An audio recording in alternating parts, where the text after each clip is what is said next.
Hello and welcome to the Plant-Based Revolution podcast with your host, myself, Neil Damrell from My Lifestyle Coach. Thank you very much for tuning in again this week, and I really appreciate everybody who's tuning in every week and listening to the podcast. I really appreciate your support, and if you haven't done so already, as I ask every week, I'd love to get your feedback, so please head over to iTunes, lend us a kind review just to see how you're getting on with the show, whether you're enjoying the episodes, any episodes you'd like me to cover, topics you'd like me to cover on any episodes in the future. Just be really nice to interact with the listeners, interact with yourself, see how you're getting on with the show. So in today's show, I'm excited to interview another guest on the podcast. I had the pleasure of spending some time with Sarah and Peter from the Seasonal Diet. So I came across Sarah and Peter on the Seasonal Diet through Instagram. Actually, they liked one of my posts and followed me, and so I connected with them, looked at what they were doing, and they're in the same field to me, where they're just trying to help people live a healthier life through adopting more of a plant-based lifestyle. So I really connected with them, thought what they were doing was fantastic, so just got in touch and asked if they would like to come on the podcast, and they were very kind enough to do so. And it was a really inspiring chat for me. It was nice to speak to similar people in the same field that are really passionate about the same things as I am.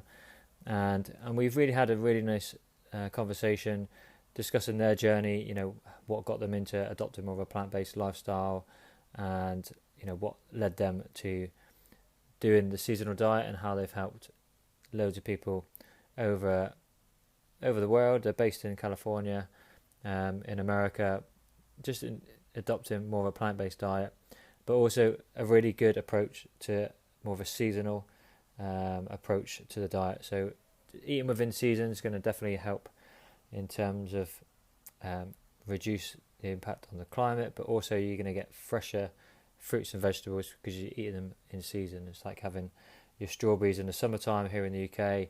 They taste delicious, but if you have strawberries in the winter, then obviously they're not going to be very fresh because they've been transported from another country a million miles away, rather than just having fresh strawberries from a local farm down the road. So the importance of seasonal produce within your diet, I think, is a very interesting topic, and it's certainly something that I think we should all maybe adopt in the future. Definitely help reduce on your food costs as well, because obviously you're not trying to spend a lot of money consume all these exotic fruits and vegetables that aren't grown that locally to you. So it's a really good approach. I really enjoyed the conversation.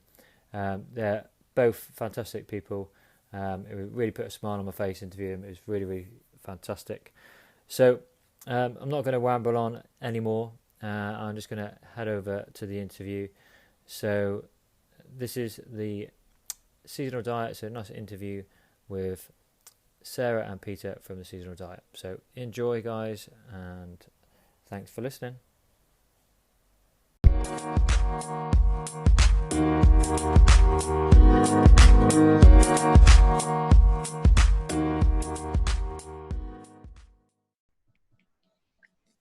Okay, excellent. So Sarah, Peter, thank you very much for coming on the Plant-Based Revolution podcast. Really excited for you to come on board and have a chat with me today.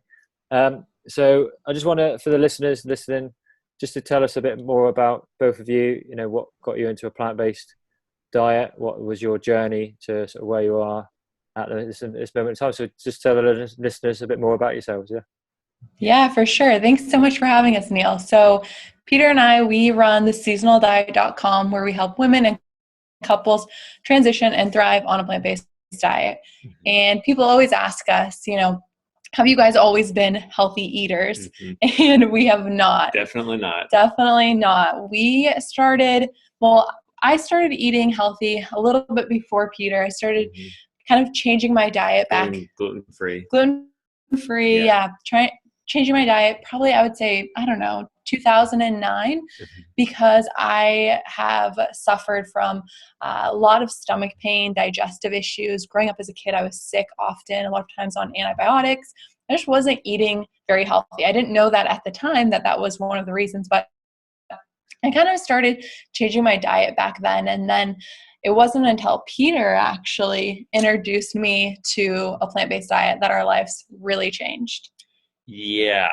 No, so I don't know. It was just kind of like a crazy transition time. It just kind of snuck up on me, and then I kind of presented it to Sarah.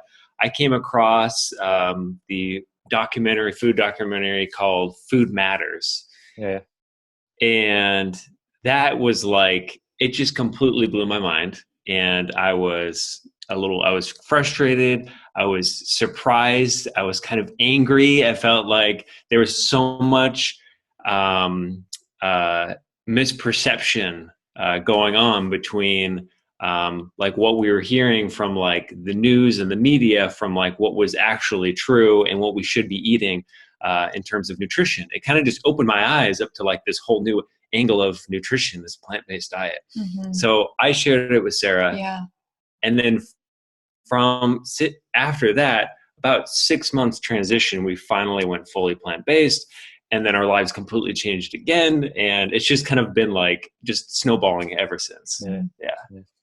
And what was, so I've seen Food Matters as well, and it's a brilliant documentary in it. So if anybody's watching or listening, definitely something to check out. But what before that, was there any sort of catalyst for change for either of you in terms of, Sarah, you started taking gluten out because of obviously your stomach issues, but Peter, was there anything for you like going into a plant-based, apart from the documentary, that kind of led you to kind of wanted to eat a different way? Yeah. So life, okay. So when Sarah was kind of making changes with her diet a little bit, and for me, I wasn't really receptive to it. I've never been into health. It's not something I've ever really thought of. I never exercised, like not since like high school, like running track or cross country. So like I was just kind of like in like mainstream America kind of bubble, working 12 hours a day. And it was a very stressful job. It was a stressful life. I didn't have a lot of time. Sarah and I just continued to grow apart. Mm-hmm. So our relationship kind of blew up a little bit. And for me, I was just left with all this time, and it was kind of like the first time I had ever been alone, to be honest. I'd always kind of, I went from my parents' house to living with Sarah. And then all of a sudden it was like, I was just in this house and it was just me, and I had to figure out what to do with my time. So I decided I wanted to get back into running. And then I had coworkers who were doing a big relay race and they wanted me to do it. So I continued to start training it, to run this relay race. And then I realized that my body was having a really hard time with the food that I was eating. I would eat like spaghetti and meatballs, and then I'd try to go for a run like 2 hours later, and I couldn't do it. And I felt sick and lethargic, and I had really low energy. I mean, at that point I was still drinking a lot of coffee. I had to have 3 to 4 cups of coffee every single day. And so over the course of like a few months, I was working on my running, and I really liked it, but I was having such a hard time with my digestion and my recovery that I started looking to nutrition, just from like a functional perspective. And that's when I came across on Netflix this documentary, Food Matters, and it just opened my eyes to it. And I was like, this makes a lot of sense. I'm going to quit cheese for 4 weeks and just do that, initially. And I lost 10 pounds, and my running improved dramatically. Yeah. Everything just kind of like started to shift. And that's when I shared it with Sarah. So it's like, I went from like not even caring about exercise or health, and then within a few months, all of a sudden I'm like considering a plant-based diet. And I didn't even really know what a vegan diet was either. Yeah. So I just kind of, blew past it. No, that's cool, man. I mean, I'm an endurance athlete running myself, so I could see, where you're coming from in terms of, eating well. Definitely is going to help you feel better when you're, being active as well. So, I mean, in terms of you, Sarah, did you have any similar sort of changes for yourself? Were you quite active always from a young age, or did you have periods in your life where you probably weren't so health conscious as you are at the moment? Yeah, for me, very similar to Peter, health was not even on my radar. I mean, a little bit different because I feel like I am a female, and we are more conscious of our bodies and body image issues. For me, growing up, I was sick a lot as a kid. I grew up on fast food, and as I got older, I started thinking a lot about calories, right? I started thinking about calories. I started thinking about diets. And so I was always watching my calories. I wasn't overweight, but I definitely had 20 to 30 pounds that I didn't need on my body from the drinking of the alcohol, the processed foods, the fast food. And so for me in high school and college, I would try a lot of different diets. So I would do like the low carb or South Beach and just kind of be cautious about calories.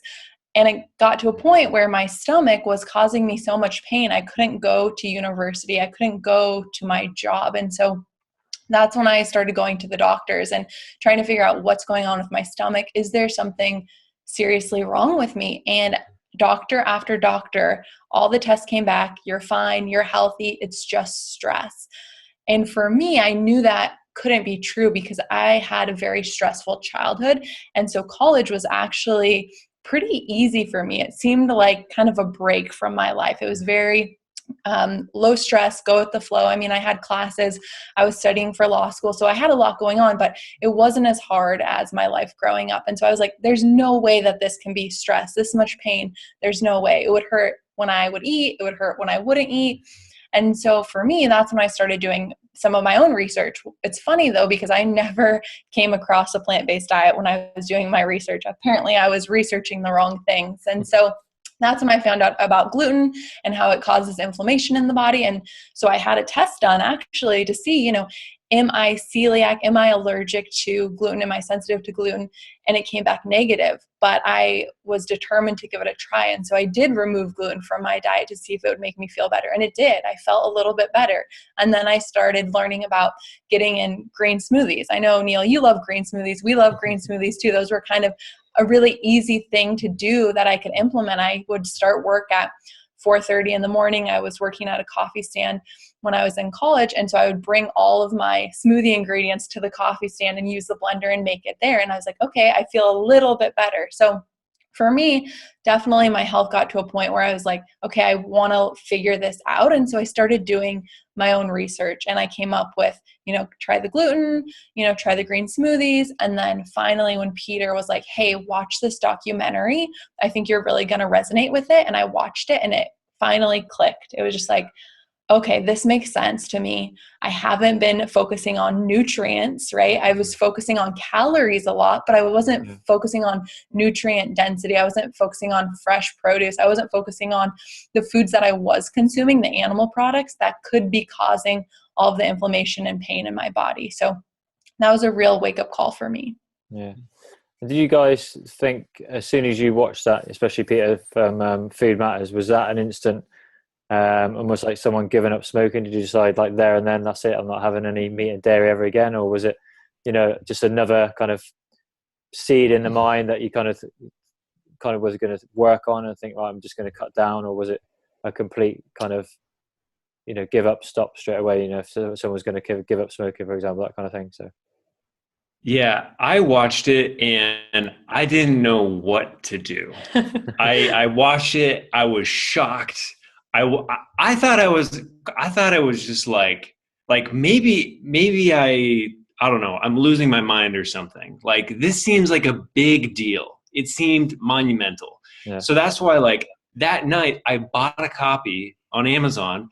And then as soon as I got it, I gave it to Sarah, and I was like, "Hey, you have to watch this. Sit down and watch." And I watched it with her. I was just like, try not to, like, spoiler alert, when we're watching it. I think it's surprising to people when we say this because there is a lot of this information out there now, but back then, like, Food Matters was kind of like the What the Health. I don't know if you guys have seen that, but What the Hell, that has made a really big impact. A lot of our clients come to us and they're like, I watched What the Health. I need to get off meat. Help me do it, like, now, pronto. Yeah. And that's kind of what Food Matters was for us. And I feel like a lot of times when we tell our story and we're like, we had no idea. We really had no idea about nutrition. I had never even heard of it. None of my friends, none of my family. I'd never seen anything on social media. Like all of a sudden it was like I just took, a step into, this whole different world.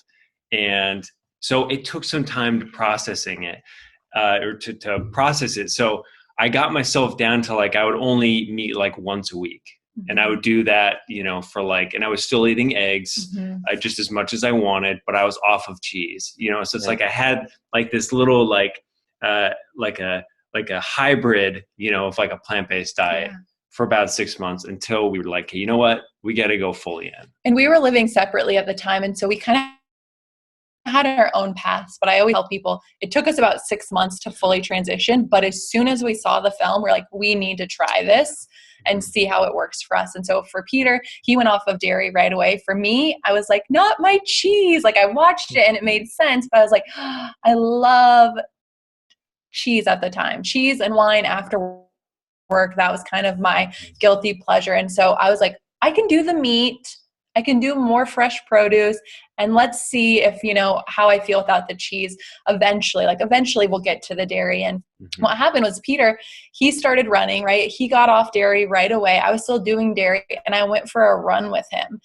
And I can't remember how long it was. I feel like maybe it was 3 miles. Yeah, probably. And we were about a mile in and I felt like I was going to die. I was like, how much further? Like, are we almost there? He's like, it's only been 1 mile. We still have 2. I was like, no way am I going to make it. And so he started losing weight. He was running more. He was recovering a lot faster. And I was like, okay, maybe there's something to this whole no dairy thing. And so that's what really inspired me, watching Peter really thrive without the dairy and the cheese, to give up the dairy and the cheese in my diet. And so once I did, it wasn't as hard as I thought. So for anybody listening who's hanging on to that cheese, I promise it's a lot easier once you remove it. Absolutely. I mean, I work as a health consultant as well, and that's the biggest thing I see when we measure their cholesterol levels. I always ask, do you have a lot of cheese? And they go, oh yeah, I love my cheese. And it's one of probably the biggest contributors for saturated fat in someone's diet. So, it's something that, a lot of people do struggle to give up. But definitely if people could cut down on the cheese, it would be big beneficial to them. I mean, I know for me, for you guys, from my perspective, Food Matters came out what 2000, was it 9, or was it been something like, or was it a bit later than that? Yes, yeah, 2008, I think. Yeah. And, so I transitioned a little bit to more of a plant-based diet in about 2004-05 after like a detox retreat in Thailand, where I came back and just kind of was eating vegetables and loads of bananas, not really any kind of balance to it really. But from that point, I gave up dairy in terms of, I was never a dairy person, but I stopped having milk and transitioned to soya and oat milk, that kind of thing. But over the years, my perspective in terms of a plant-based diet for me is I still have meat and I still have a bit of dairy every now and then. But is your perspective of plant-based diet, would you say plant-based for you is vegan, or would you say plant-based is, what's your take on a plant-based diet? Because I think that's quite an open title that a lot of people can kind of put their own spin on. And I've come across quite a few people that have said plant-based is vegan. It's like, well, a vegan's vegan, so what is a plant-based? What is your perspective on that? We were just talking about this, so it's so funny.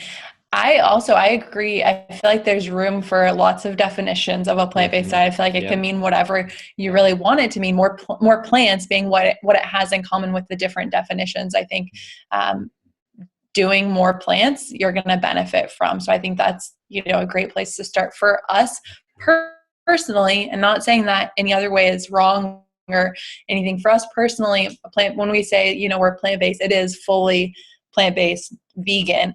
And the reason that we don't use the word vegan is because a lot of times vegan can mean, you're eating a lot of processed foods, which we really try to avoid. We really try to stick with seasonal, fresh, nutrient-dense produce. So for us, it is a vegan plant-based diet. And the reason being is because we feel better when we eat that way. And that's really what it's all about for us, is we want to feel our best all the time. And eating this way has really been serving us for the past, I don't know, eight plus years. Mm-hmm. But yeah, I think it's definitely open up to interpretation at this point, you know, like it's There's not a clear fully definition. defined yet.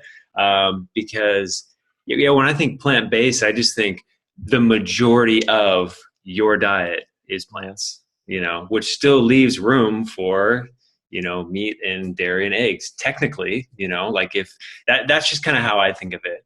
But I think in America, when people refer to plant-based, there's definitely people are thinking that it's like it's across the board. You know, it's like fully plant-based, 100% plant-based. And the reason why I think that is a lot of like the doctors that are in America that are like really promote the plant-based kind of like way of eating. Like they're like also like they're also promoting like just a vegan diet as well, and they do like 21-day vegan challenge and stuff like that. So I think that they're fully committed. But I think plant-based it's open to interpretation for sure. And I've definitely been hearing, even in America, Pete, more people using different definitions of plant-based. So I think it's good. I'm glad that you brought that up, Neil, just to definitely clarify.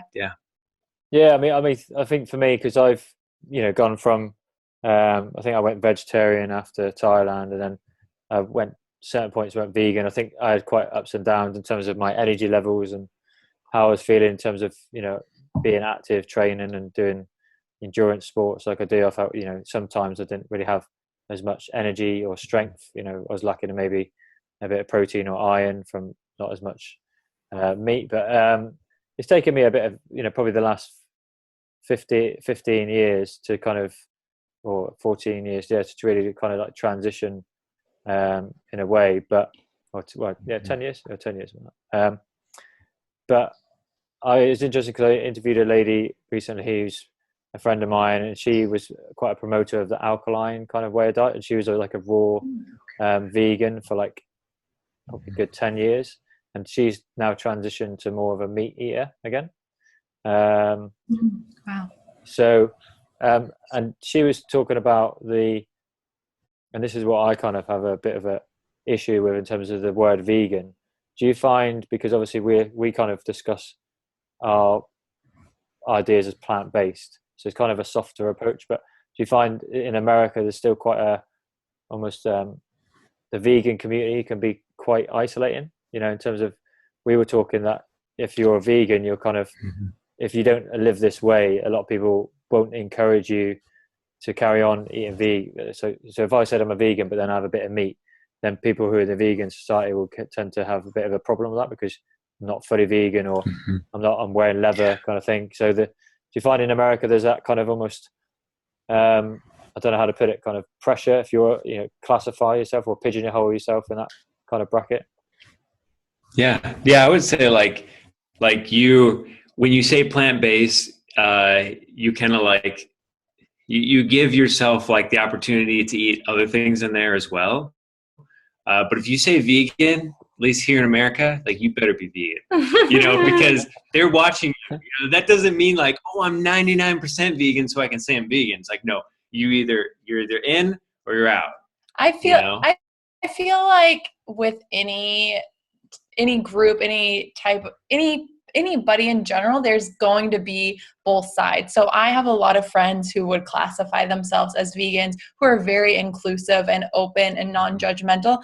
But then I've also been in, Peter, you'll remember, I've been in a group before where I mentioned that I eat honey, which we do eat honey, and I got attacked, and that did not go over good, and I wasn't even thinking about it, and I didn't mean to be rude or anything. But so I feel like no matter what, you're going to have people who are vegan and they're very inclusive and they're very open-minded, and then you're going to have some people who are more exclusive, you know, that are vegan and don't like it when they find out that you eat honey, and they don't want you part of their community. So I kind of feel like it goes both ways. Everybody's a little bit different. You know, it's funny though, because you think of like all of the benefits to everything that we're talking about, you know, from the vegan perspective, it's like, hey, you're helping out the animals, you're eating less of them, you're taking less of like, you know, their eggs and their milk, you know, it's it's a lot easier on the animals, but then it's also better for the environment, you know, and it's also better for our health to have, you know,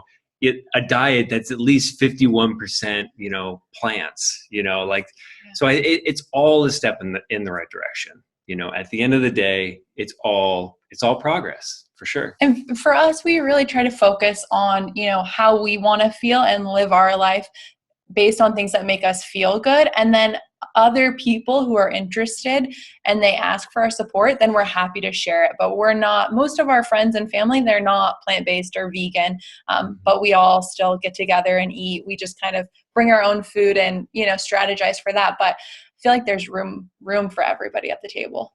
Yeah.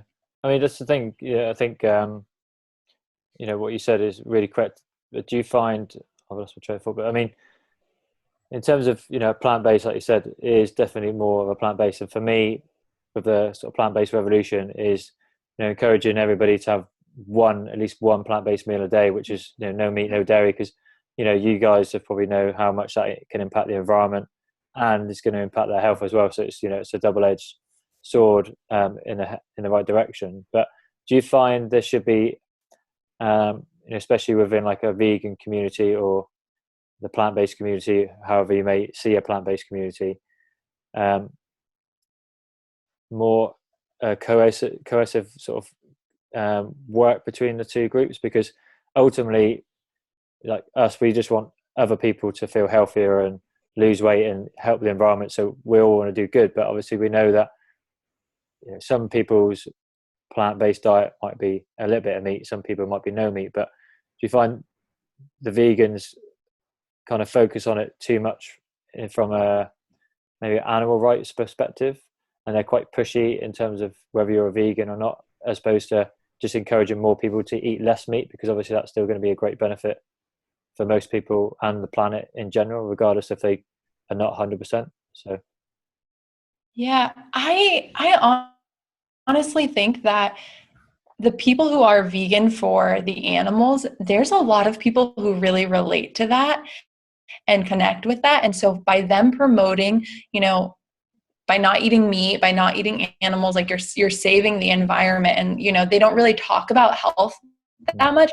I think they are helping a lot of people get healthier, because as we know here, by removing animal products from your diet, you're reducing a lot of risk for serious disease. And so I kind of have this thought that, you know, people are plant-based or people are vegan for different reasons. You know, the animals, like you mentioned, for the environment, for their health. And us on here today, Peter, you and myself, we're more so for health. But I think the people who are for the animals, they attract people who are animal lovers. And they're like, oh my gosh, I never thought that eating chicken was like killing an animal. Like, I never connected those. That's such a great point. And the people who really want to save the environment, I've had a lot of clients who are like, you know, I've been really into recycling my whole life, but I didn't think about the impact of having hamburger every day.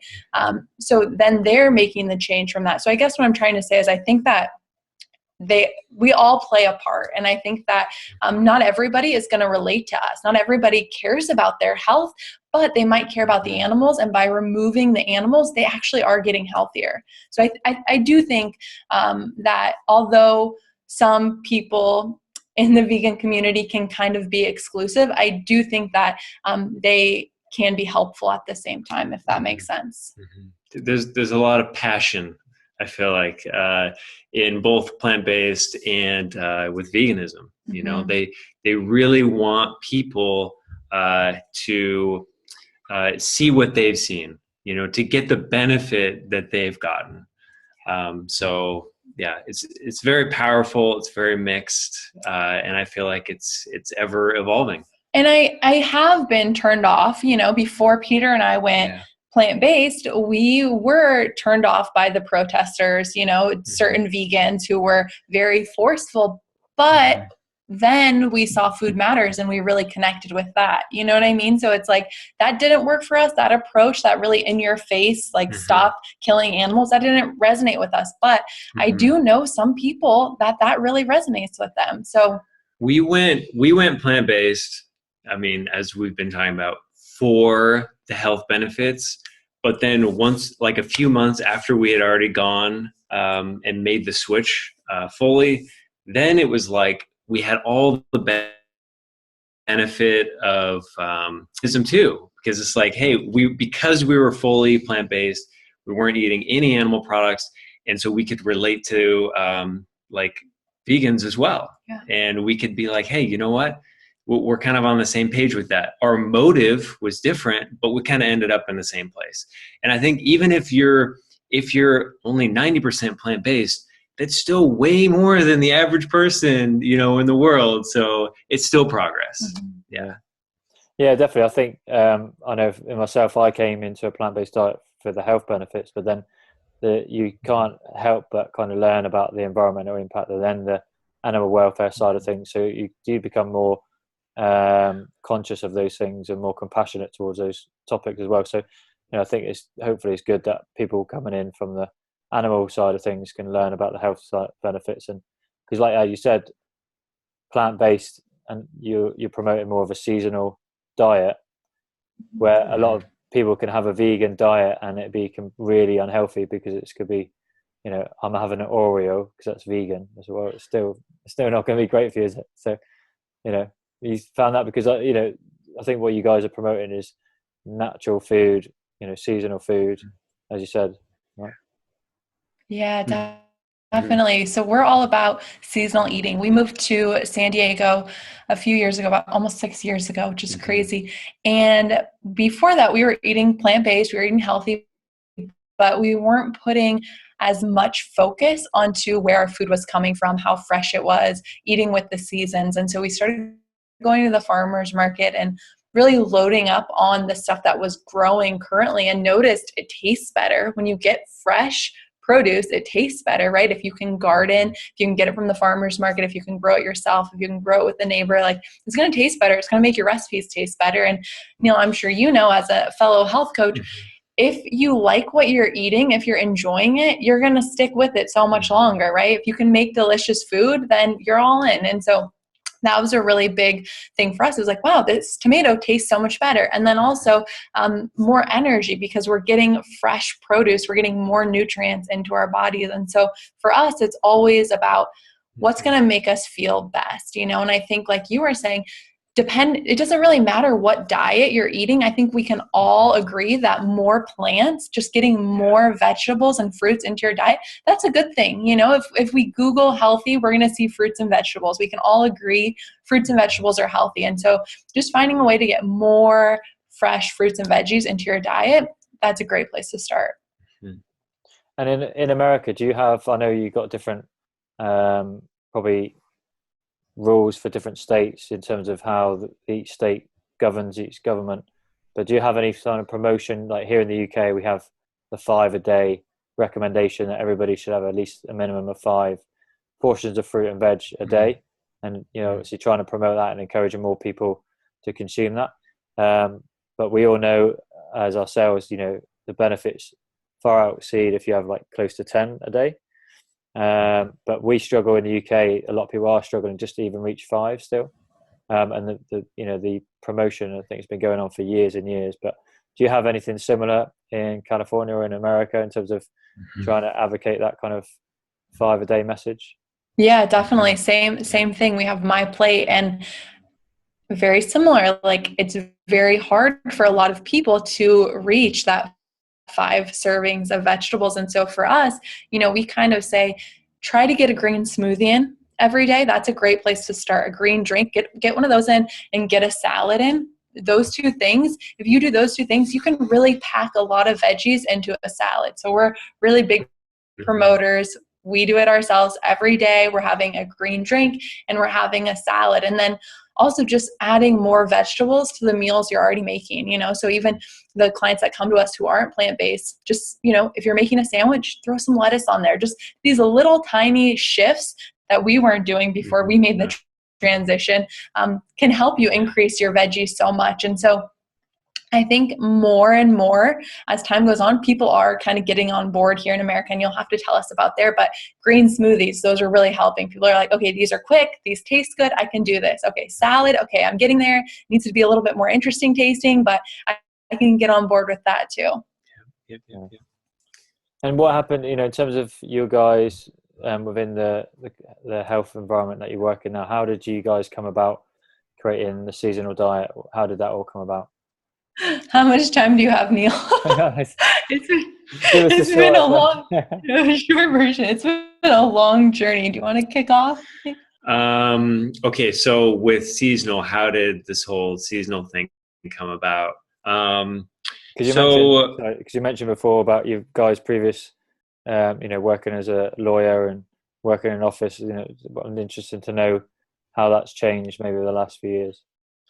Okay, so you want to know the whole journey, but the shorter version, babe. Because the whole journey from like health coaches. From like the career standpoint. Yeah.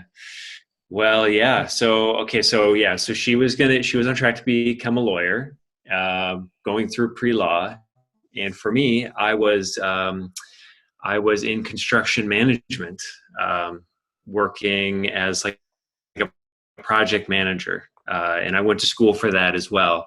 So I'm still recently, like just now, making the transition into fully, joining Sarah as like a health coach. Sarah has been health coaching for the last couple of years, but we've had the seasonal diet seasonal diet. Before that had a different business name. Before that, we had a nonprofit. So that, it's been like 6 years now. It's definitely been a journey for 6.5 years. This is like our third rendition of like business and like trying to figure out how we can best align ourselves with our clients and to help them, as much as possible. Yeah. So for us, kind of giving you an overview, we both left our jobs. We were like, we want to make an impact. We love eating plant-based. We want to help other people. For us, like Peter was saying at the very beginning, we both felt very angry and upset that we didn't know about a plant-based diet, that we didn't know about nutrition growing up and in school. And so we really wanted to help others, because we thought college, that was good. It wasn't too bad. But for me, I was like, man, I was sick so much. What if I wasn't sick? What if I ate healthy earlier on in my life? Maybe my life would have been better, right? Maybe I could have accomplished more. And so we're like, okay, let's start working with younger kids, and so our first part of business was working with younger kids and getting them to eat healthier and working with Whole Foods and doing lots of things there. But then we ran into this block of parents coming to us, and they were like, okay, my kids, they'll eat your food, they'll eat healthy, they're down, but I don't know how to cook at home. Like, can you come and help us cook as a family at home? And so we're like, oh, that's a good point. If kids want to eat healthy, if they have the tools, if they have the knowledge, but they're not buying the food yet and their parents are cooking their foods and making their meals, that's a problem. We can't have that impact that we really want. And so we were like, okay, let's help the parents. And so we started helping the parents. And then it just kind of kept growing into something else and evolving. And along the way, we took different courses and started learning different things about nutrition and kind of created our own approach, which is what the seasonal diet is today. We really focus now on weight loss, energy, digestion, and use seasonal produce to help our clients get there. So focusing on getting more fresh foods into your diet so you can achieve those things. Yeah, we ended up with like the seasonal diet approach because eating seasonal is something that humans have been doing since the beginning of humans, essentially. Now we live in a global economy where we can get stuff from, the opposite end of the world, shipped to us within a week. You got bananas and pineapples and none of this stuff grows near you. So the problem is it has to be picked even before it's ripened. Yeah. So by the time it gets to you, it doesn't have all the nutrients, but it also has even less because it's harvested for so long ago. And maybe it's been in cold storage. And still just the nutritional quality of it is going down. And it's not just the vitamins, but also the enzymes as well. All of it just starts to diminish because it was picked so long ago. Yeah. So eating seasonally, it's kind of like, it's the ultimate nutrition. I mean, if you could have a garden in your backyard and that's all that you ate from and it had, really good, rich soil, that's that's like winning the lottery. Yeah. I mean, it literally does not get any better than that. And so that's the goal when it comes to your ingredients. Really fresh. And, we really love seasonal from that perspective, nutrient wise, but also from based on where you're living. So we've had clients come to us and they're living in these really cold climates, and people are telling them about raw food and how you need to be eating a lot of raw food. And they're seeing people on YouTube doing, banana smoothies with all bananas, but they live in a really cold climate. So they're freezing and it's not digesting well. And so another part of eating seasonal is eating foods that, if you live somewhere really cold, you're eating warming foods, right? You're eating more squash and more soups and more warming foods. And then when you go into summer, you're eating more cooling foods. And so that's something that we're really passionate about. And we've noticed a really big difference in our clients when they start implementing those things. Yeah. It's very intuitive.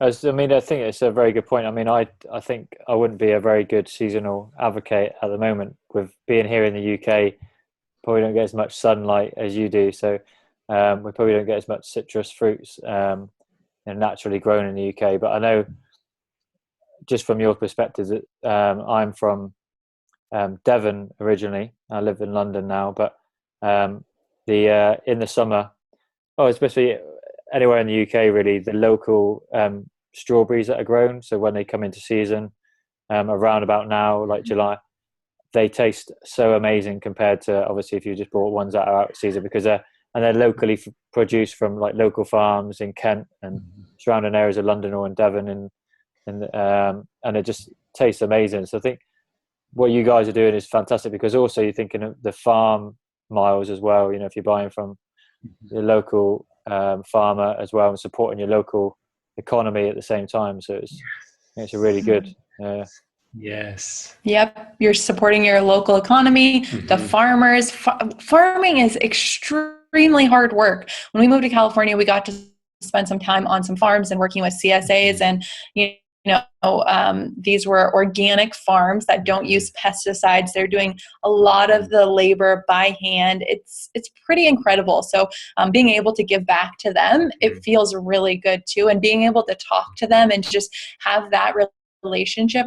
I'm a really big believer in the energy that food has based on who is growing it and who is selling it. So being able to connect with the farmer, I think that is really precious too. So really, really cool. And it tastes better, right? It tastes fresher. Yeah. Everybody wins.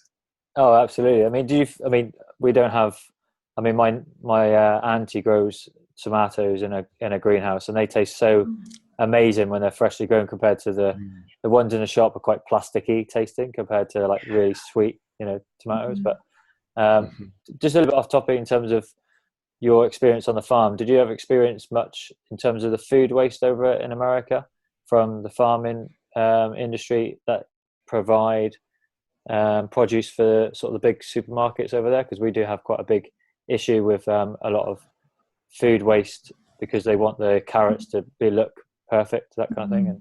Well, so we didn't see that side of things, but a little insight that we did see is we belong to a CSA. So a CSA box, it stands for Community Supported Agriculture, and where you pay ahead of time and you get a portion of the farm's crops, either delivered to you or you pick it up every season. It changes a little bit. And working with CSA managers, we really got to hear their struggles and their frustration. And one of the biggest things was, people don't know how to use the produce, right? They don't like bugs on their produce. They don't want their produce to be dirty. And so people would sign up for a CSA and then they would stop. And same thing, we heard a little bit about getting their produce into stores. It was too dirty. It didn't look, a certain way. And so I definitely think there is some of that. However, I'll also say, I feel like I'm always playing both sides. I'll also say there are some companies coming out in the US who are selling produce that doesn't look as perfect for a discounted rate. So there's box companies called like Ugly Produce, I think is one of them, where you can get the produce that is still fresh, is still good, but it doesn't look like the perfect circle, it's oval or something like that. So I think, business owners are getting a little bit more creative with their produce, which I think is cool, but that is cool. I do think there is some waste. Yeah, no, that's smart. But yeah, you don't hear much in terms of that though. Yeah. Yeah, with the waste. Is that a pretty big deal where you're Yeah, at? yeah. We've had, with a lot of people, quite big chefs. You probably know of Jamie Oliver. He's quite famous in America as well, isn't he? Jamie Oliver, Yeah. and he's done a few Yep, things yep, where yep. he's gone to farms and seen how much is thrown away. Like tons and tons of like, produce sometimes, and they are getting better. We do have a company called Riverford, which do food boxes and deliver that to your door seasonally, similar to what you just mentioned. And more supermarkets are offering kind of ugly vegetables as at discounted prices to, try and get rid of more. Discount. Yeah. Yeah, so it's moving in the right direction, which is good to see. So, but in terms of your seasonal diet uh, project, how do you work with the clients? I think I might have seen that you generally just work with people online, or do you work people with face to face within your community as well, within the seasonal diet? We work with clients online. So it's all online. A lot of it is like this through Zoom. We do one-on-one coaching and then we do group coaching. I have a mastermind for women who want to lose weight and really thrive on a plant-based diet. So we do lots of challenges and things like that. But for us, one of the biggest things is we wanted to have a really big impact, right? And so when we first started our business, we were like, okay, let's do it online. We can reach more people. And so we actually started doing stuff online and then moved to in person, and we were doing more in person events and kind of got a little bit burnt out. And so we moved back to online, and that's really the place that we find works best for us and our clients. A lot of people who come to us, they work a 9 to 5, they're really busy. And so just them being in their own home where they're comfortable, it works really well for us. Yeah. And just tell listeners a bit more about your seasonal diet. So obviously you work with people online, but what's the sort of process if I was going to join as a client? What was the process? What kind of journey do you take your clients on? So the cool thing is it's very customizable. So we actually don't have a one size fits all approach. So it's very different depending on what you're coming to us for and where you're at. So if you are coming to us and you want to get off all plant or all animal products, then it's going to be a little bit different. Whereas if you come to us and you're already plant-based and you want to lose the weight, it's going to be a little bit different. But we work on mindset with all of our clients. We find that mindset is really, really important, making sure that you have belief in yourself. We do a lot of work with affirmations and mindset books, and then a lot of figuring out where they live, what is available based on where you live. So like you were saying, if you don't have a lot of fresh produce where you live, then we have to find a workaround for that, whether that be frozen stuff or powders or different things like that. So really our approach, it changes based on who we're working with. It's very different for men versus women. We work a lot with couples. So I coach women, and then Peter and I work together and coach couples. So the work we do with couples is very different than the work we do with just women, because really a lot of times with couples, it's communication, getting on the same page, learning how to ask for what you need. And so, yeah, it really changes. What would you say, Pete? Yeah, no, same. Yeah, it all just kind of depends on where or what they're looking for. But one thing that we've definitely found is people who want to work with us, they're definitely focused on being having the goal be fully plant-based, because that's kind of where we're at. Yeah. And that's what we are just naturally that's where we feel happiest. So with all of our messaging, people are kind of like, okay, I want to try this. I want to do this. Like, just help me out, whatever it takes. Yeah. And what kind of buy-in do you get with, because I've probably worked in a similar space to you guys, and women generally, I've worked with women one-to-one personal training for most of my clients, a few males, but I also had a little vegan food business that I used to run, selling vegan burgers and stuff like that. But there was still a very big barrier for men to kind of try a vegan burger? Because there's always that, like, I'm a man, I should be eating meat. Do you find that there's still that kind of bit of a barrier there that would for me, I would love to try and break down even more, really get more, similar to you, Pete, kind of on that kind of wavelength that we're on together in terms of, consuming more of a plant-based diet without feeling like they're losing any of their kind of masculinity along the way, Yeah, it's a big concern, Protein. Men are, they're concerned, about kind of ridiculous things like they're going to grow breasts, because they're, consuming soy. They're worried that they're not going to get their iron, they're not going to get their protein. Like they're going to feel like their masculinity is diminished as well, which is just kind of, to me, it's just absurd. I'm pretty secure where I'm at, and the guys that work with us and succeed, they're pretty secure and confident as well. So yeah, I think men still have some coming around to do, and it's mostly the women that kind of come into our realm, but they're always trying to get their husband or their partner on board because it makes things so much easier. So they're constantly hearing it, and after a while, it just they're curious. They want to have the same results that their wife or their girlfriend is having as well, because the weight loss is real, it's visible, but it's like you just have so much more energy too when you're eating more plants. It's just your body can just process just a lot better. So it's very appealing. And I would say a big part of getting guys on board is on the women, because a lot of women, like Peter was saying, they'll come to us and they'll want to get their husbands on board. And so for us, a lot of the education that we do is, teaching women how to make meals that men really get excited about, because, one of the biggest barriers is, they want to get protein, but also they want to feel full. If you tell a guy, like, you're going to eat salad, we're going to eat healthy, they're like, no, like, I don't want to do that. And it's very different, men versus women. Women want to feel light, right? They want to feel light, and men want to feel full. Like even Peter, like he wants to feel full and satiated. And so just letting guys know that, like, hey, you're not going to be hungry. You can put on muscle on a plant-based diet. And I think you guys are both like great examples of that, and just showing them more examples of that, and guys that they can relate to. It makes it so much easier for them to get on board. And that's how most of our male clients have come to us, is by them seeing Peter and what he eats, and then the women being like, hey, I learned this recipe from Sarah and Peter. It's really good. Let's try it. Not saying that it's a salad, it's really filling, it's really hearty. And then they're like, oh, that was good. I feel good. I can do this. It's like baby steps. Yeah.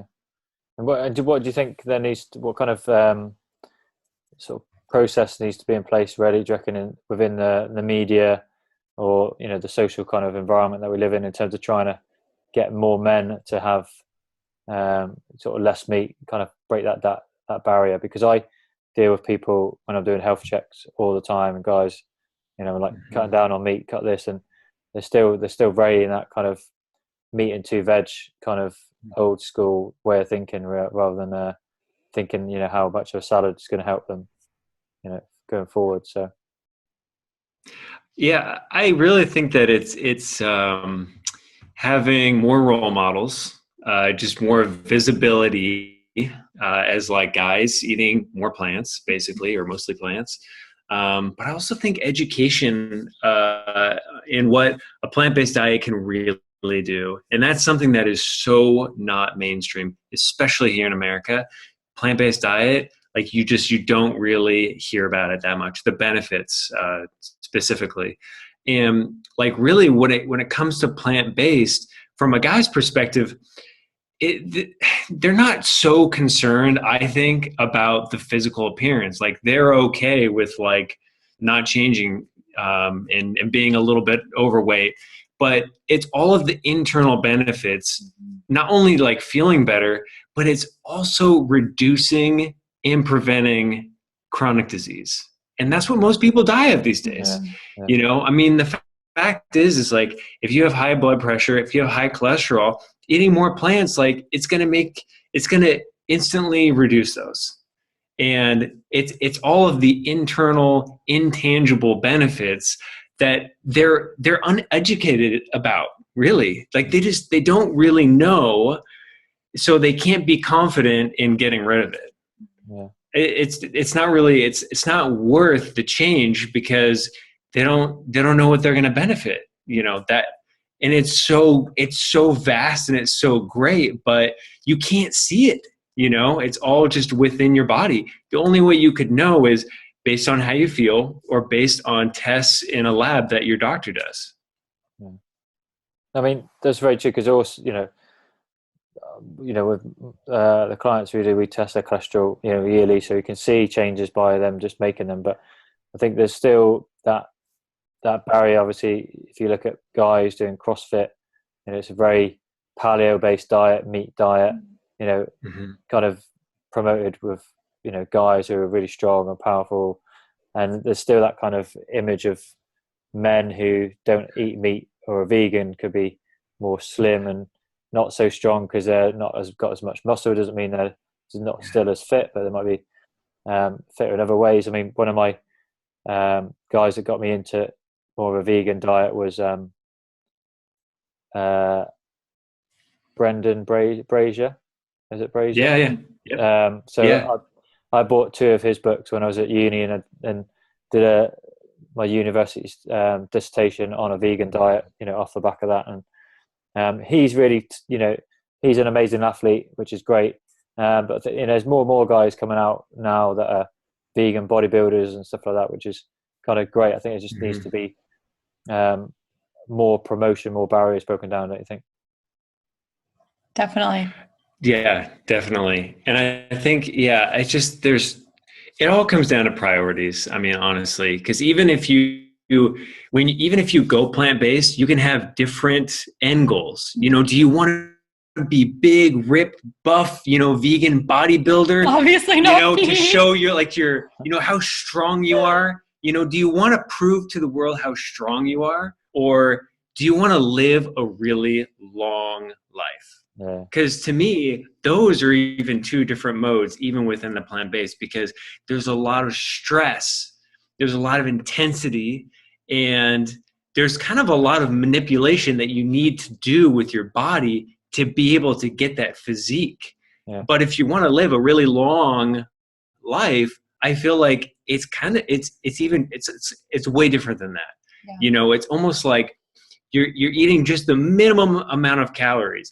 You want to work out, but you don't want to just put so much stress on your body that recovery is taking away from your vitality.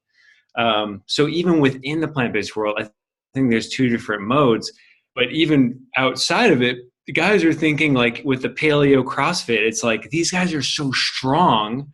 Like that's appealing. I want power. I want to, prove that I'm big and I'm strong. And it's all this masculine energy. And for me, I'm very different because I'm just like, I just don't care. I want to feel good. I want to live a long, healthy life. That's my focus. I don't want to get the diseases that my family's gotten.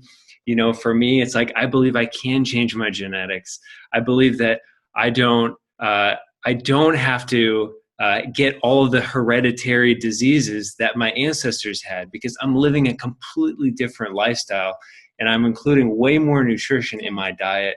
I think that it's all across the board, to be honest, with guys. Yeah. I can relate to guys, but I'm also very different. My priorities couldn't be more different.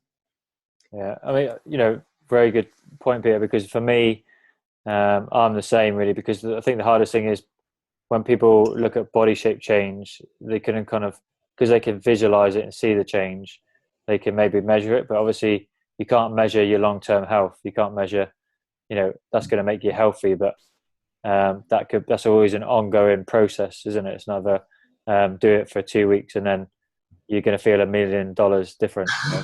It's always going to be a work in progress. I mean, do you guys cover much or give any advice on the exercise front of things in terms of your program as well? Do you kind of guide them in that way? Because I know, the diet is always going to be the paramount first thing. That's what I always say to all of my clients is diet first. But what kind of chats do you have with your clients about exercise in terms of your perspective that way? With our clients, it's really about movement. So they're coming to us to feel better, to transition to a plant-based diet. And a lot of our clients, they don't like exercise. They don't like the hardcore exercise. They're not exercising. They feel like they don't have time for it.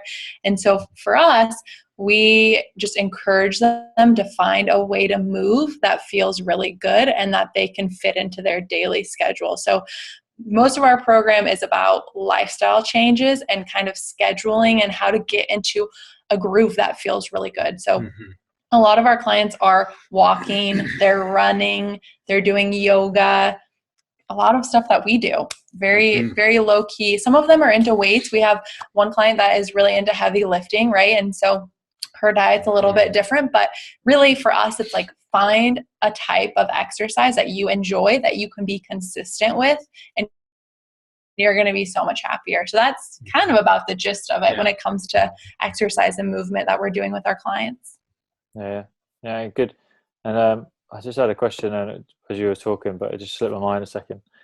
It happens. But in terms of the whole process,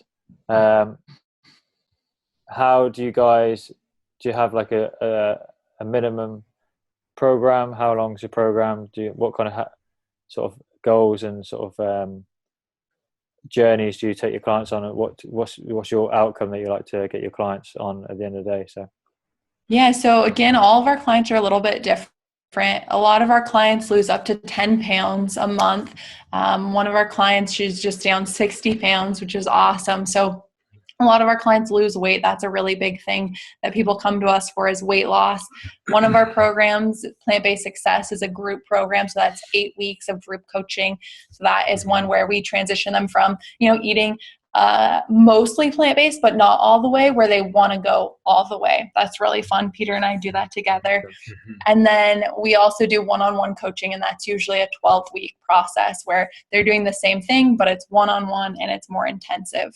And then another thing that we don't advertise, but we see a lot of, is our clients are coming to us and they're on all these medications, and they're trying to work themselves off of all of these pharmaceuticals. And it's not something that we advise, like, because we're not doctors and we don't do the tests. We're all just working virtually. But for them, like, what happens is, like, they just don't have to take them anymore. And their doctors and then they go to their doctor and they're like, "Oh, it's a miracle." And we're like, "No, it's not." So yes. It's pretty cool. So lots of different things, but pretty much all of our clients, they usually lose weight, they feel better, and they feel more confident. We're getting a lot of people coming to us saying, like, I don't know how to do this. Like we've all been saying, there's not enough education, which sometimes for us, on the online space, it's like, oh, there's this article and this new study just came out and all these recipes, but a lot of people don't know where to look. They don't have that information. So for us, people will come to us at the beginning and it's like, I don't know how to make plant-based meals that my whole entire family loves. I don't know how to get my husband on board. I don't know how to be consistent with this. And by the time they finish working with us, they are rocking the plant-based lifestyle. They're cooking, their families are in the meals, they're going on vacation, and they're even eating salads and green drinks. So it's pretty cool. And just going back to what we mentioned before, I forgot my question, but do you feel, in terms of that message that you were just talking about, there should be more steering, especially within the social media space, towards a health message rather than a physical message? Because especially, I suppose men and women both feel the pressure of these Instagram models looking a certain way and they got to follow and look that way, but it's all based on a facade of how someone looks rather than how do they feel, how's their health, are they healthy? Because I've seen a lot of people that are bodybuilders that aren't healthy, that obviously on steroids or whatever the thing. But do you feel that there needs to be that shift a bit more towards the health side of things? Yeah, I mean, definitely for us, it's all about feeling. I feel so blessed that our community, they come to us and they say, like, yeah, I would love to lose weight, but more than anything, I want to feel healthy. I want to be around for my kids. Like, they have a really strong why. I want to avoid the diseases that my mother had or my father had. And so I definitely think that more emphasis on how you feel and overall health versus how you look, because I mean, from the guy's perspective, it's like, really buff doesn't mean healthy, but from the female perspective, it's like really skinny doesn't necessarily mean healthy, and just kind of having reminders of that. At the end of the day, if you're super skinny and you don't feel good, it's not going to be worth it. If you're super buff and you don't feel good, it's not going to be worth it. Nothing feels better than healthy feels. Yeah. There's this whole like, I feel like when you see pictures of people and it's like, wow, like this person is like the spitting image of somebody that's just so healthy. And it can be really deceiving, because they could actually be like super, super, super healthy, but you don't really know. I mean, you're judging that book by its cover. You don't actually know how they feel. You don't know what their lab results look like. You don't know how long they're going to live. You don't know what diseases they have. And it's not to say that they do, but it's just you don't know. It's very deceiving. And I think that it's very easy to take this stuff at face value. But I think with just a little bit of education and more awareness, then you start to realize that, and you put less pressure.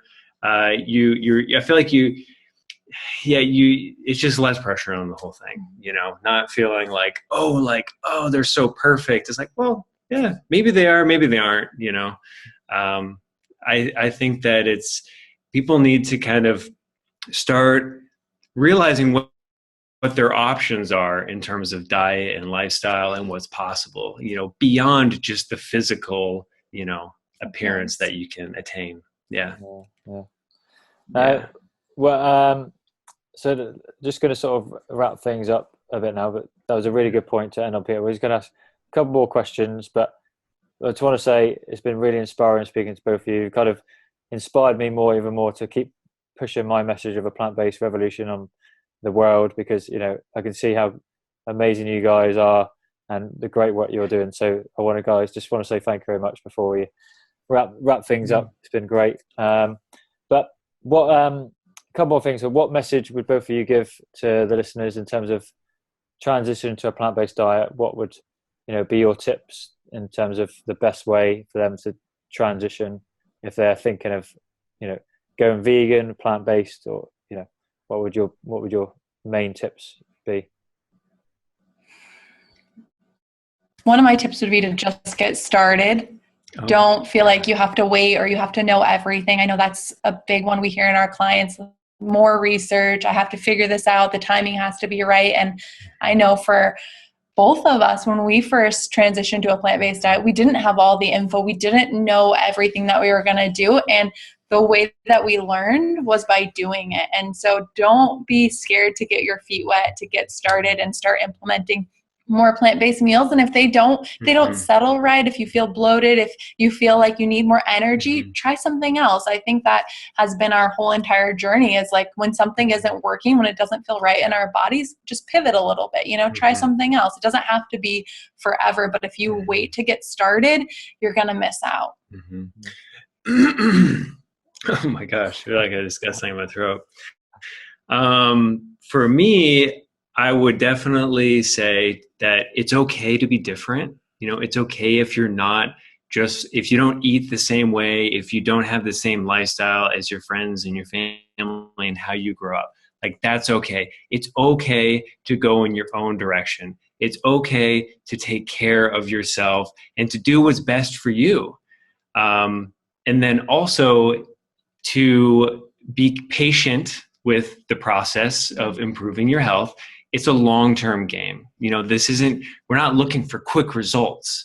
You're not looking for a quick turnaround, because the truth is you've been eating bad. You've been taking bad care of yourself for decades. It's going to take many, many years, for your body to really kind of get back into balance with how it's supposed to be, ideally, and thriving. But then also to be really, really consistent Okay. All the tips. Being, I guess it's like 3 tips. Being consistent, even if it's only like, hey, I'm eating, really well, more plants in the morning and in the afternoon, doing that really, really consistently. Because if you go too far too fast and you get burned out, then you do nothing, which is worse than if you could just do a little bit on a very consistent basis, because those benefits add up and they start to compound over time, many, many years. Yeah. All the tips. All the tips for your listeners.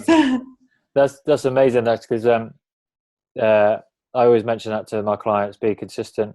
Think about like compounding interest. If you invest in money, it's going to get better and better. And we both know, you guys know, quick fixes never work, do they? So that's something, definitely perfect message. But final thing for other listeners: where can anybody who's listening get in contact with you if they want to reach out and speak to you? Kind of find more out about your program. What would be the best way of getting hold of you guys if they want to learn more about the seasonal diet, and you guys as well? So we're on Instagram. Instagram is a place that we like to hang out. So it's just the seasonal diet on Instagram. And then we also have a Facebook group, which we both run, and it's plant-based women and couples. And I can send you the link, Neil. And that's really great for women and couples, where Peter and I both show up. We do lives, we share recipes and resources to help women and couples transition to a plant-based diet. And if you want to look at our website, it's theseasonaldiet.com. Awesome, guys. Well, thank you very much for being on the show. I'll have a bit more catch up with you at the end. But what I'll do, we'll get all the links in the show notes to your website and how people can get in touch. If they want to get in touch, they can do that. So, all right, guys. I really, really thank you for being on the show. It's been a really great interview. I really, really enjoyed it. Put a smile on my face today, and it's a nice way to end my Sunday as you're starting your Sunday. So. Yeah, thanks for connecting with us so late. We really appreciate it. It's great being on. No, thanks, guys. I'm gonna just see what we can do. Carry on, and